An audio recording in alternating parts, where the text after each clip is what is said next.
Today on the Future Podcast, we have Simon from Solana ID, whom I've just had the pleasure of meeting, and so too will you. Welcome aboard, Simon. GM, good to be here. Thank you for inviting me. You bet. I had to invite the guy that I was battling for Lucid Drakes with, but we'll touch on that towards the end of the episode. Why don't you first give introduction to who Simon is, how you got into crypto, and then, what got you to Solana ID? Yes, sir. Pleasure to do so. So I'm wearing various masks and faces throughout my day, usually, or throughout my week. I'm still a student. I'm enrolled at Frankfurt School of Finance. I'm a finance student. All my friends are doing investment banking and working in corporate jobs. I'm the only weird guy with a crypto startup. I'm from Germany originally. I'm 27 years old. I don't have a home. I'm basically doing the digital nomad thing. And a year ago, I decided to completely double down on crypto and cut everything else loose. So since then, my studies are so-so. I left my venture capital job. I used to work in VC before. So I decided to switch the side of the table from buyer to seller, and today I'm selling parts of my company to other VCs. We started, me and my best friend, we started to spin up a digital identity company last year, focused on inventing digital ID products on various ecosystems, all blockchain based. And we did that for a year last year, and then we decided that we need a blockchain with consumers and apps to ship our product to. So there was a very enlightening moment where we were like, oh, there's no market where we at, because we're on some other on some other layer ones that are having great tech, but no users. And that's when we decided to double down on Solana. That's a couple months ago. That's when we invented or came up with the brand Solana ID. And since then, we're the fastest growing identity layer on the Solana blockchain, trying to help users to get more money for their data, get more perks on chain, and trying to help applications and dApps to find the right users for their app, find power users, target the right people, retain them on their application, and differentiate between bots and real humans. Well said, sir. Well said. I got tons of questions in there. Yes, there's lots to unpack. Curiosity. Where did you guys start? Was it EVM focused? Where were you first when you kind of came into the space? Yeah, that was a very intense part. It was like end of 2022. We just finished an accelerator program run by the Blockchain Founders Group, my friends from BFG. They ended up investing in us, and they basically helped us to come up with the whole idea without any blockchain to build on. So there was a digital identity product, there was an idea around it, but we didn't know where to launch it. So we did this exploration phase. We went to Cardano meetups in Dubai. We went to the Algorand party somewhere in Europe. We went to all those weird layer one blockchain parties. And then we ended up eventually to decide to claim a grant from a layer one called Concordium, which is focused on identity. So that was the first thing we did. We basically found a blockchain that is doubling down on ID, right? So they basically invented a hybrid wallet that can hold verifiable credentials, so identity parts of your real life ID, and assets and crypto assets, so value and ID credentials. And then we did an R&D phase with them. So we invented the first iteration of our product together with Concordium blockchain last year. That was on Rust-based layer one. These people are being rugged. Bad metadata. Their treasury is being drained. Pixelated crab NFTs are no longer the hip thing. The dev has disappeared. If this happens to you or your loved ones, relax. The Future DAO is here to save you with their newfangled token migrator tool. I just called them. I put the old token in.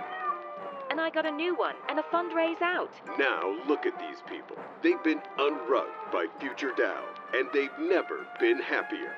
And it was so easy. The Future DAO. For a better future. Okay, so you were at Concordium, and it was purpose-built blockchain specifically for ID.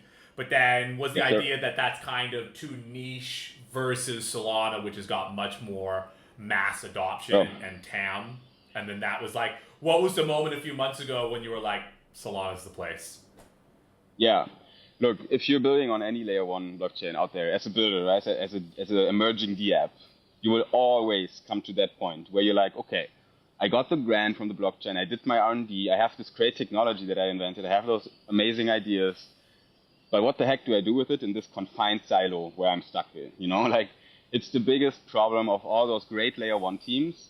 They have a lot of money, they have great expertise, they have, really capable people that are motivated with a long-term vision to build this layer 1 system.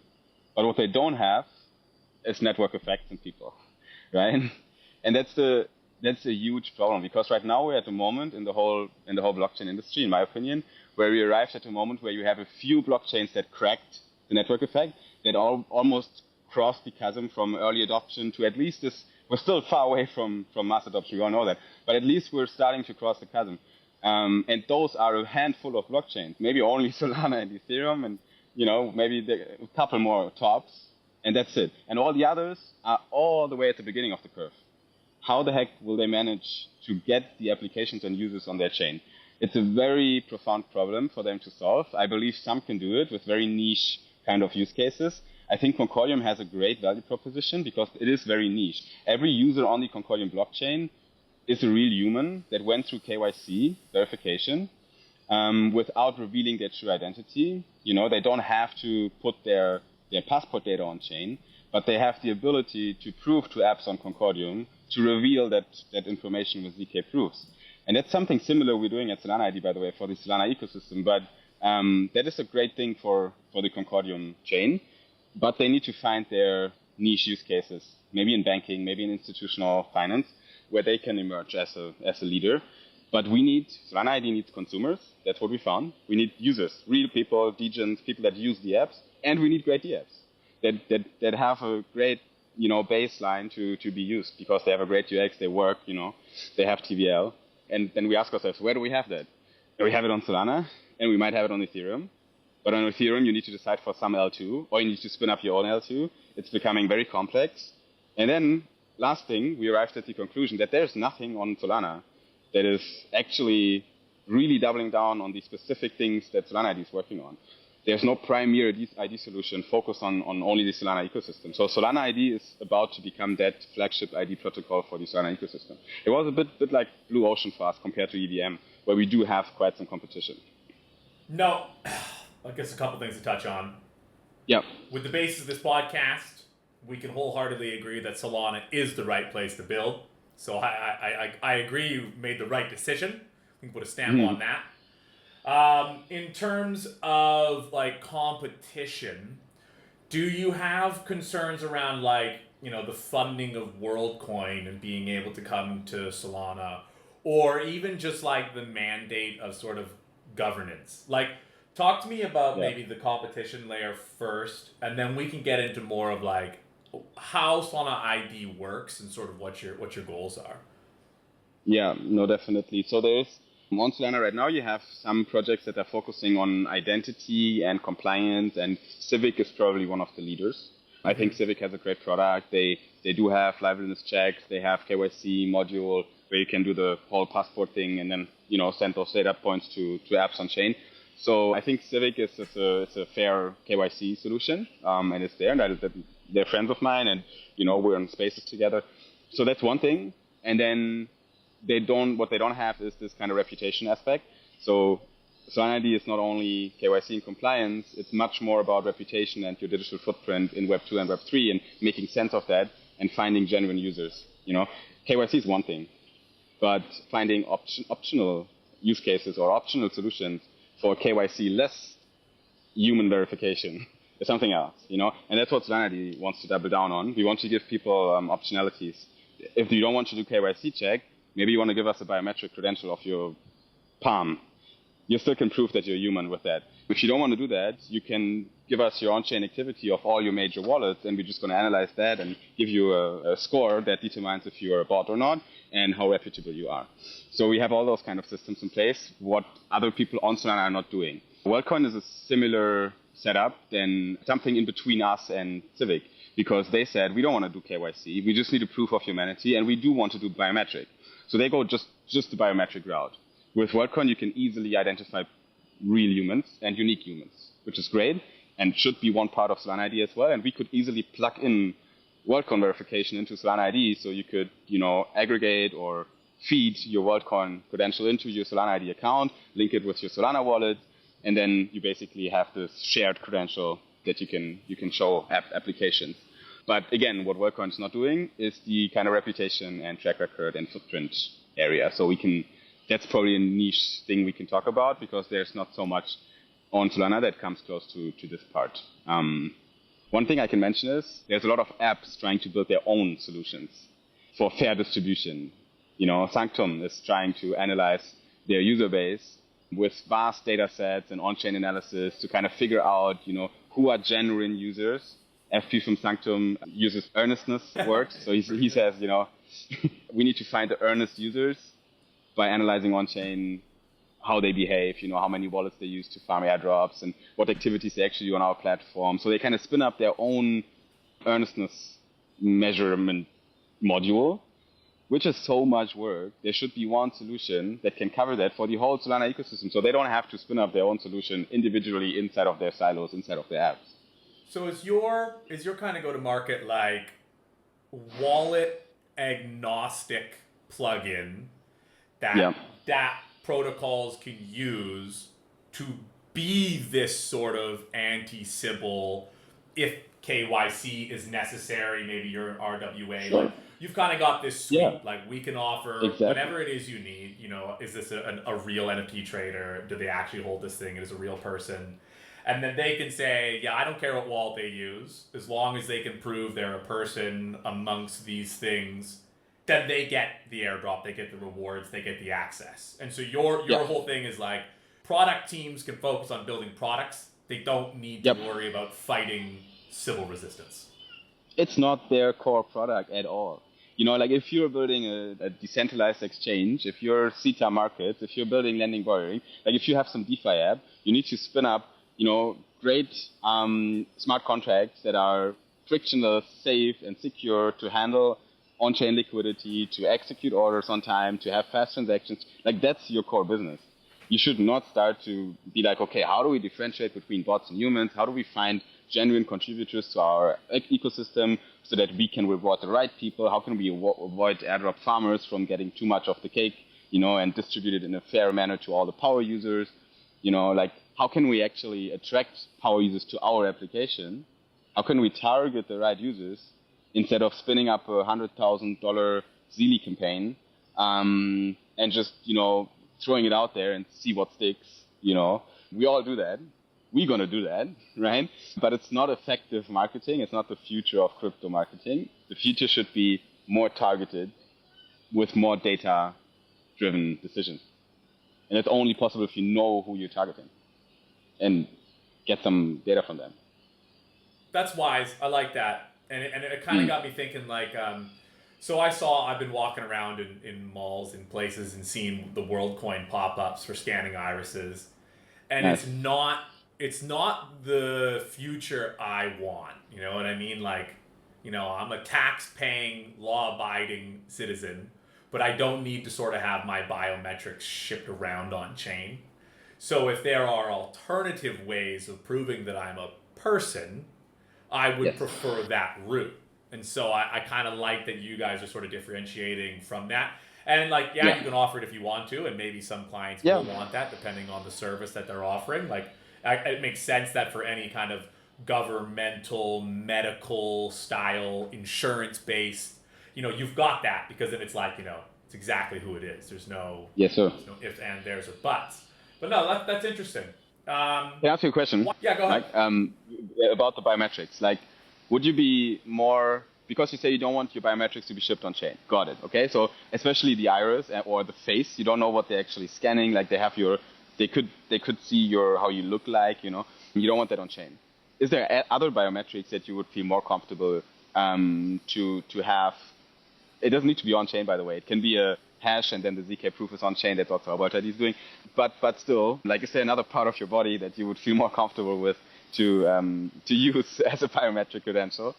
I mean, this is strictly hypothetical, because I'm literally running a freaking crypto podcast, so this whole thing, it's already out there. I guess that's a good question, and maybe I don't have a good answer for it. And maybe I'm just kind of stuck in dinosaur land of being like, whoa, I can't have that, right? And then maybe the conversation, it's more educational, and it's like you said, if maybe you're using Archeum and their privacy solutions, and then maybe you're storing it in freaking the shadow drive or in some other encrypted storage place, or like you just said, it's literally encrypted on the blockchain, then maybe it doesn't matter. Maybe I'm just being a skepticist. Yeah. Let me give you my take. I think it doesn't matter. I like WorkCoin. I did the iris scan and I'm earning my rewards. You can think of WorkCoin whatever you want. And there's a lot of things I criticize about them as well, especially the whole engagement and user acquisition campaign where you pay people to, jump on it. It's okay. Like you can do that if you have a lot of money, but it's not the end of the, line. It shouldn't be the holy grail of marketing, to give users money to use your product. But anyway, still the ID part is pretty solid if you look into it. Like, they don't store actual biometric data or some sensitive PII of you on chain, right? It's not happening. Like you do have the hashed iris data that's unique to you because it only exists based on your iris, and they only put the ZK proofs of that on chain to say, yep, that guy has a world ID, right? So it's literally just a check mark, and it's verifiably proven using ZK tech. So I think it is solid, but I do believe that the iris is too invasive because of people like us and you being skeptic about it. And it's just reality. It's a lot of effort to explain to them, it's okay, it's safe, this is how it works. And then you need to send them to those locations to get the freaking scanner. So in my opinion, what SolanaID wants to do is we want to use more innovative biometric credentials. For example, we're working together with one company who are providing us with a palm scan, which is pretty cool. Like you just literally use your iPhone and you put it on your hand and you scan your palm like this. And then they give you a credential that you're a unique human, which is great. And you don't have to show your face, right? No one knows who that hand belongs to. And you can use your iPhone and you don't have to buy some weird scanner. So you can, you need to maybe trust Apple that they won't use your palm data for some shit. But honestly, who gives a fuck? We're all using Saga phones anyways in the future. Exactly, right? And Apple has our faces anyway, by the way, because of Face ID. So let's be real. Every app that I scan into, every time I spend money, cheap. Yeah.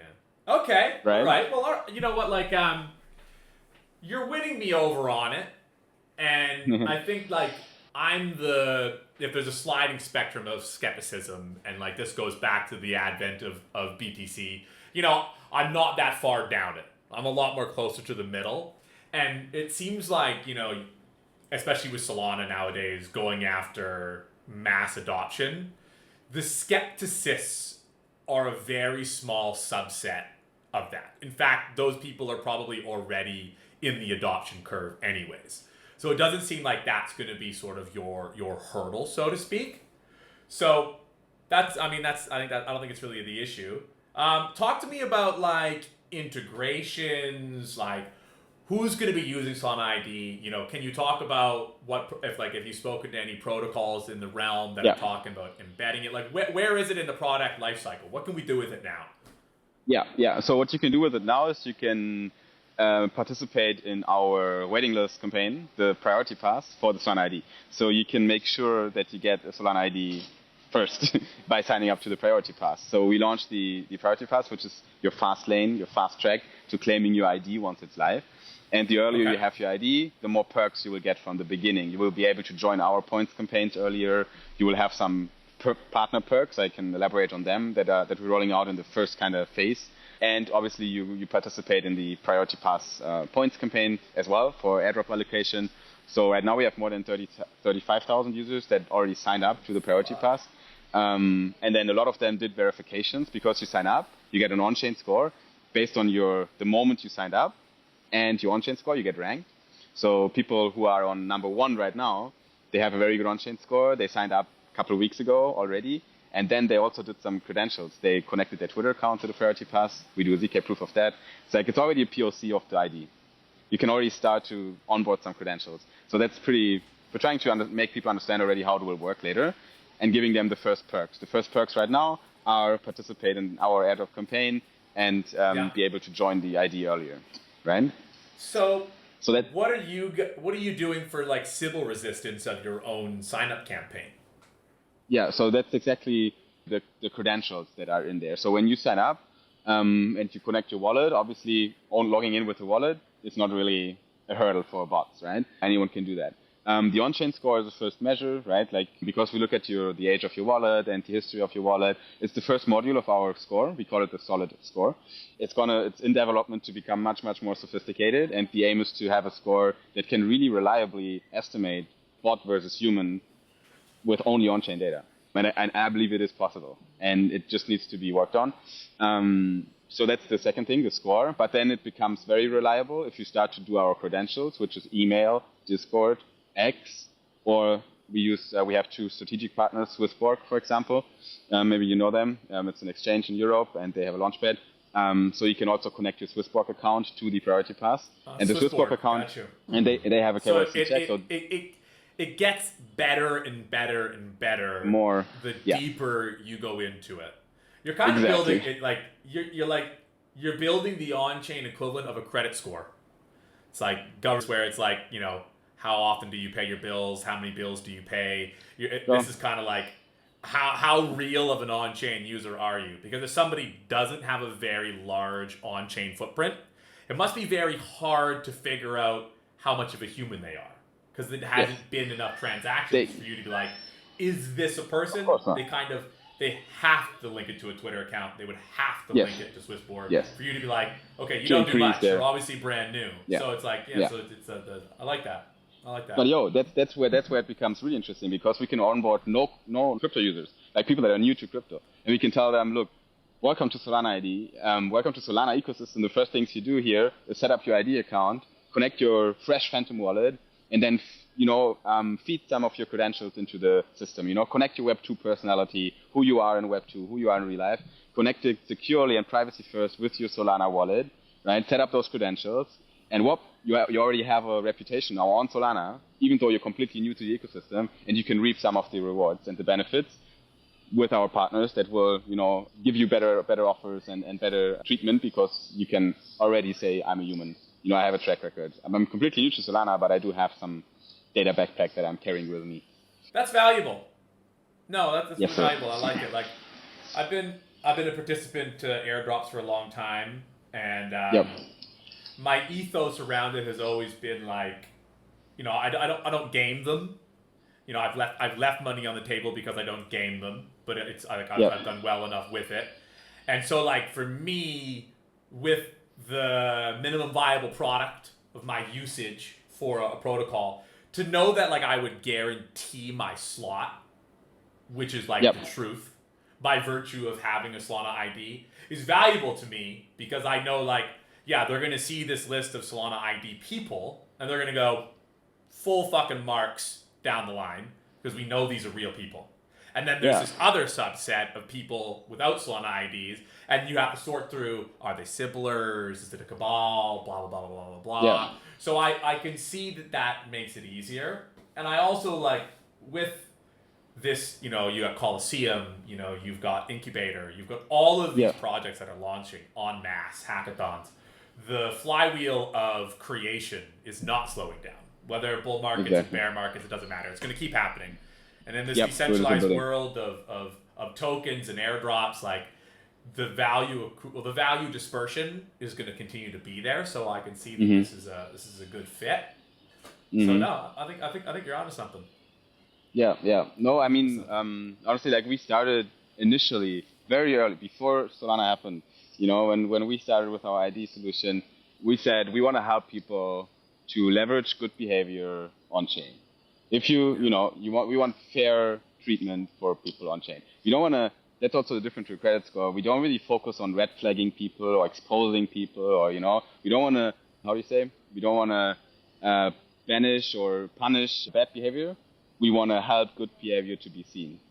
That's a different kind of pitch, and I think I like it much more. That's why our logo is a lotus flower, by the way, and why I have it on my arm tattooed together with my co-founder, because we both believe in karma, and we believe if you do good, you should get good back, and that's literally what you can do with Solana ID. Respect. I respect that. Tell me about your co-founder, and then like the team size, and like your next steps forward and whatnot. Yeah, man. Right now it's the in German we say Ruhe vor dem Sturm. It's the peace before the storm. I don't know if you say that in English, but it's like calm right before now, the storm. Yeah, the calm before the storm. Like right now, this week, next week, we're gonna, we're planning because a lot of shit is happening. Like we're rolling out the second version of the priority pass, completely new UI, looks much more better and fresh, new credentials, new ways to increase your waiting list number. That's gonna come in like the next 2 weeks-ish. So there's gonna be some campaigns around that. And then in August, we're going to double down on the growing our community. We just want to be seen by people. We want people to understand what we're doing. So we have some great partners for marketing that are already secured. Then the public sale is going to come up because we do have a token. So there's going to be launch pads waiting for us. We already have them confirmed. And then there's the Solana ID that's going to be shipped sometime this year. Let's wait until I can say more. It's gonna come as well on that roadmap, and we're working on it right now. My co-founder is with me since my whole life, so we grew up together basically. He's on the Philippines right now, so he left Germany. I left Germany, and I'm anywhere and somewhere. And he's a marketing guy, so he comes from a performance marketing background, very data-driven in Web2. He helped a lot of his clients to make millions building funnels and marketing strategies. And at one moment he was like, why the heck do I build those great marketing strategies for other people? Maybe I should have my product and build it for myself and make millions. And then at that moment I told him, Pierre, I think we should go into crypto. That was like 2-3 years ago. And I was like, we should double down on this. There's something happening here in the internet and it's going to happen once in our lifetime. And he was like, okay, it was a good time, like we jumped on it. And we quickly realized that we're two people with marketing, business, sales, and finance background, so who the heck is going to build the product? So we called our friends, and we found Marvin, who's the CTO today. So we have a marketing guy, business guy, and tech guy in the core team. Marvin is a full-stack engineer, Web2, Web3, everything, like jack of all trades. So he's building everything right now, actually, that's visible at Solana ID. And then now we're scaling up the team. So we have 2 devs who are working with Marvin. We're slowly onboarding community managers. So we just closed our pre-seed, so now we can start to expand a bit.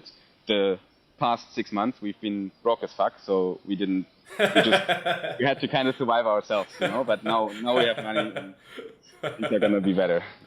I know how that goes. Yeah. Nice, dude. That's awesome. I like the way this goes, and I got a lot of faith in it. Actually, now you've kind of sold me. Yeah. Nice. Can you give me some dApp ideas for who wants to use the product? Like any use cases outside of the obvious that like you guys have been talking about, or maybe other protocols, whether you can name them or not, that are like, hey, we want to use this for a different reason? Yeah, definitely. So I'm talking with all the major apps on Solana. We're in touch with them. Like I'm jumping from conference to conference to build up my network there, and we're getting great feedback. So we're working with some NFT projects that are trying to find the right audience for their whitelist. So they want to have genuine contributors, genuine NFT people, identify them and make them able to buy their collection the first at the cheapest price. So it's all about finding the right audience for your NFT collection. We're talking to some projects about the airdrop distribution. They want to do some airdrop campaigns, meme coins, projects, whatever it is. And they're like, okay, we need to identify, the right users for that. Help us to build a segment, or a system where we can find genuine contributors again for this. So that's what we do. We announced a few collabs with our friends from FlashTrade, for example. Love the FlashTrade team.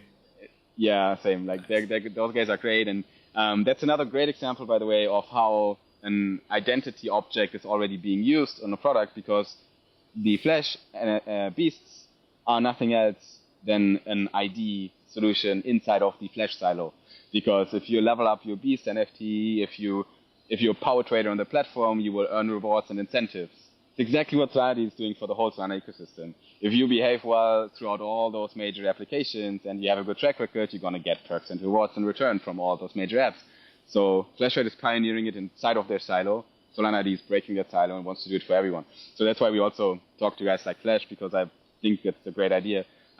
We talked to our friends from Cubic who are doing votings, and they need to have a system that identifies people that should have good voting power because they have a good on-chain behavior.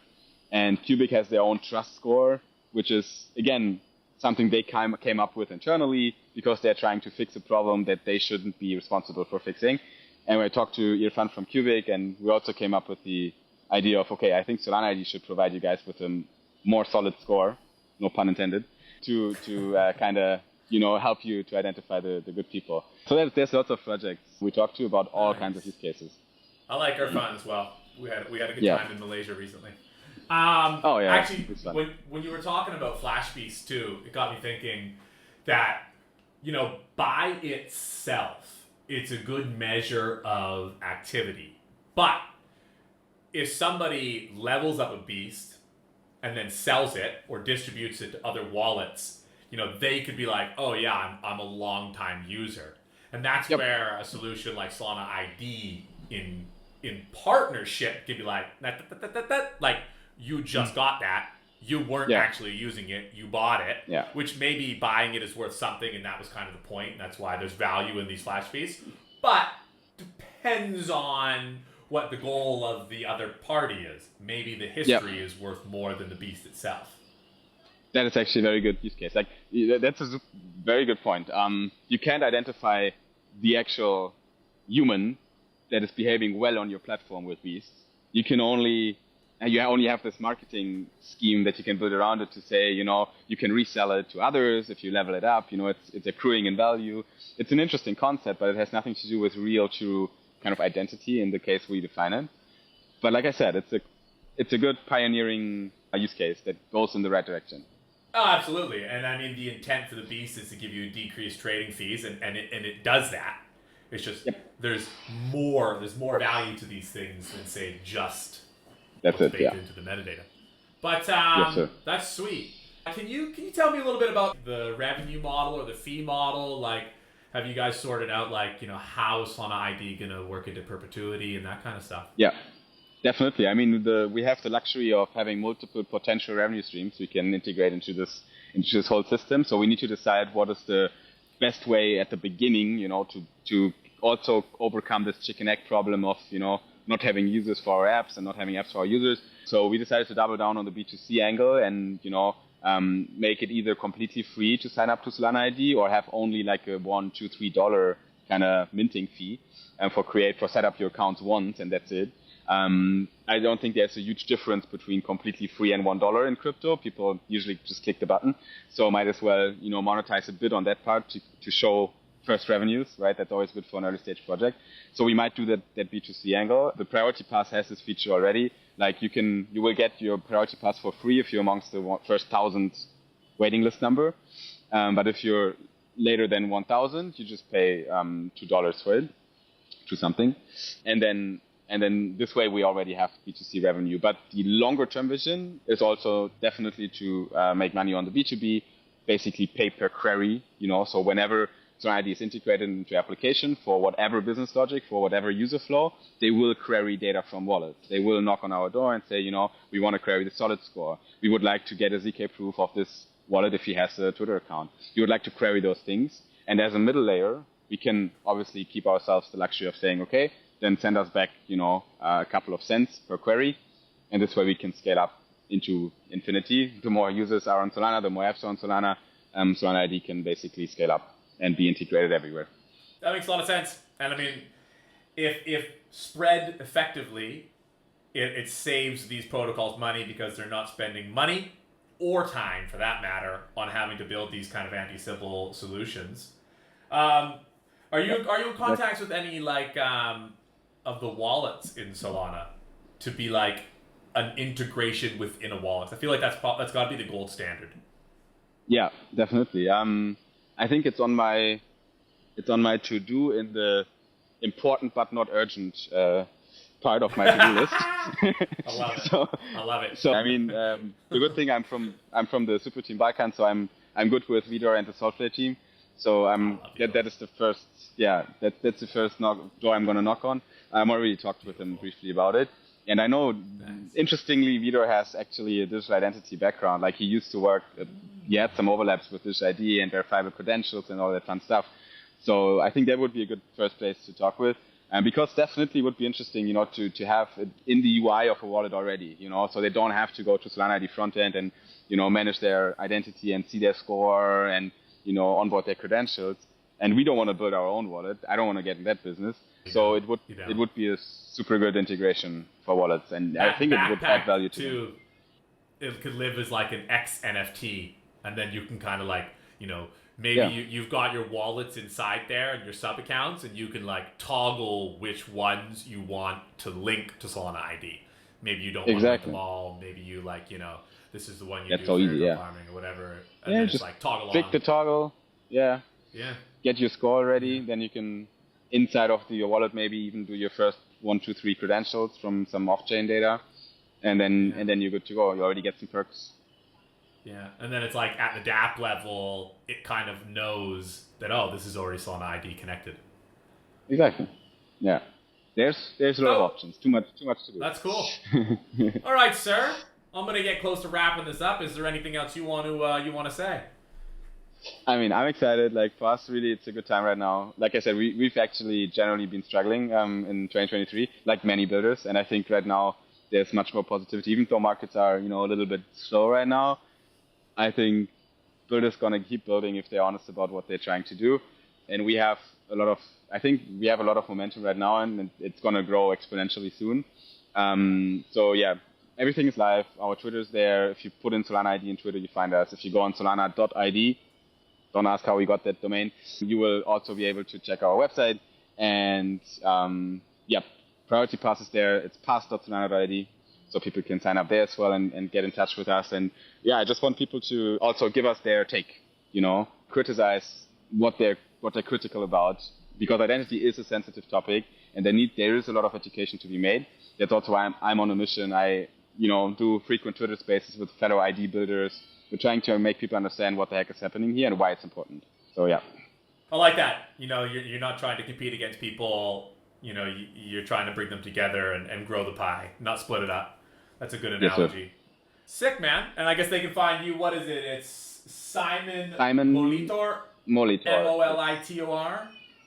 Yes, sir. Nice. Before I let you go, I want to bring up so last week you and I went toe-to-toe in an NFT battle, and that's what brought us together with the Lucid Drakes. Yeah. That was crazy. Yeah. And it was, you had asked me kind of, why I wanted to go for it, and we went kind of back and forth. And I think like Lucid Drakes at a core represents sort of the beauty of the Solana ecosystem.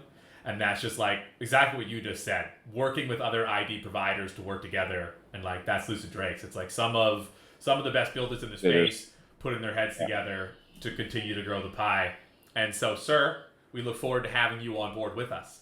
I'm looking forward to, man. I'm waiting for the next auction. Like, we shouldn't talk too much about it because I get more competition, trying to snitch my NFT. So, the last one that was sold, there was a good price. By the way, there was a good price for the Drakes. Like, it went up quite well, I think. So I'm bullish on the Drakes. Yeah, let's see when I can get mine. You fucked me a couple times. I thought for sure it was over, and then it was just like, doop, and I was like, how is that fucking possible? It got to the 60-second mark. The 60-second mark was my like refresh. I was like, I'll wait. I set a timer, watching the football game. No, I was watching, bro. I was doing nothing else, bro. Fuck, you're on it. That's super good, dude. Before I let you go, the one thing I like to ask the guests is, what is the thing that's kept you sane? Shit, during 2023 when things were upside down, what was your thing?